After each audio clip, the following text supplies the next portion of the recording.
Les fast-foods nous séduisent en nous permettant de commander de la nourriture exactement comme nous la voulons. Certains cafés possèdent plus d'une centaine de saveurs et de variétés de café. Même pour acheter une maison ou une voiture, nous pouvons chercher toutes les options et caractéristiques que nous souhaitons. Nous ne vivons plus dans un monde chocolat vanille fraise. Le choix est roi. On peut trouver à peu près tout ce qu'on veut selon ses goûts et ses besoins personnels. Alors, comment faire pour trouver la religion qui nous correspond? Que diriez-vous d'une religion vous délivrant de tout sentiment, de toute culpabilité, qui ne vous demande rien et qui ne vous encombre pas avec une longue liste de choses à faire ou à ne pas faire? Une telle religion existe. Mais est-il juste de choisir sa religion comme une saveur de crème glacée? De nombreuses voix essaient d'attirer notre attention. Alors pourquoi envisager Jésus plutôt que Mahomet, Confucius, Bouddha?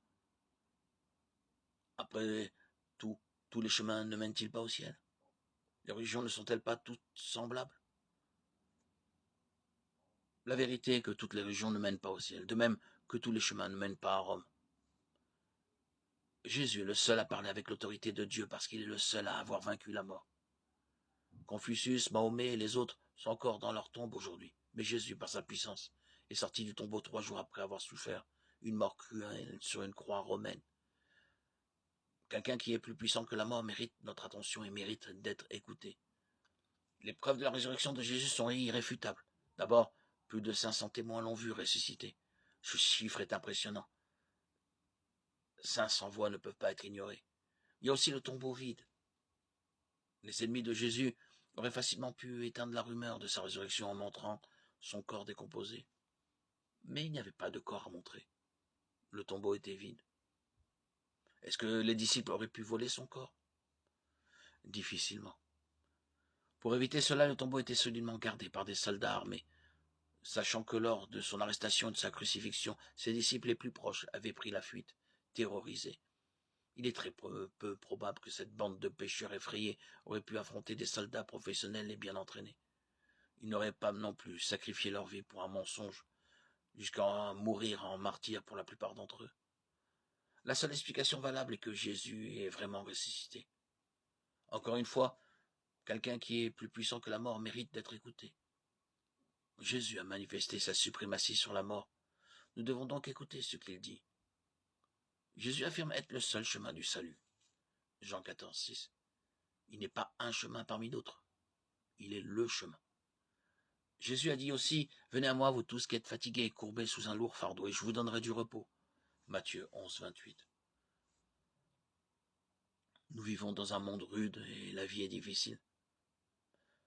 La plupart d'entre nous sommes blessés, meurtris et portons les marques du combat. C'est votre cas? Alors que voulez-vous? Une restauration ou une simple religion? Un sauveur vivant ou un de ces nombreux prophètes morts? Une relation épanouissante ou des rituels vides de sens? Jésus n'est pas un choix. Il est le choix. Si vous cherchez le pardon, Jésus est la bonne religion. Acte 10, 43. Si vous cherchez une relation épanouie avec Dieu, Jésus est la bonne religion. Jean 10, 10. Si vous voulez demeurer éternellement au paradis, Jésus est la bonne religion. Jean 3, 16. Mettez votre foi en Jésus-Christ comme votre sauveur. Vous ne le regretterez pas. Croyez en lui pour le pardon de vos péchés. Vous ne serez pas déçus. Si vous aspirez à une vraie relation avec Dieu, voici une simple prière. Souvenez-vous que le seul fait de faire cette prière ou une autre ne vous sauvera pas. Seule la foi en Christ peut vous sauver du péché. Ce modèle de prière n'est qu'un moyen d'exprimer à Dieu votre foi en lui et de le remercier d'avoir pourvu à votre salut. Dieu, je sais que j'ai péché contre toi et que je mérite une punition. Mais Jésus-Christ a pris cette punition que je mérite sur lui-même, afin que par ma foi en lui j'ai accès au pardon. Je mets ma confiance en toi pour mon salut. Merci pour ta grâce merveilleuse et ton pardon, pour le don de la vie éternelle. Amen.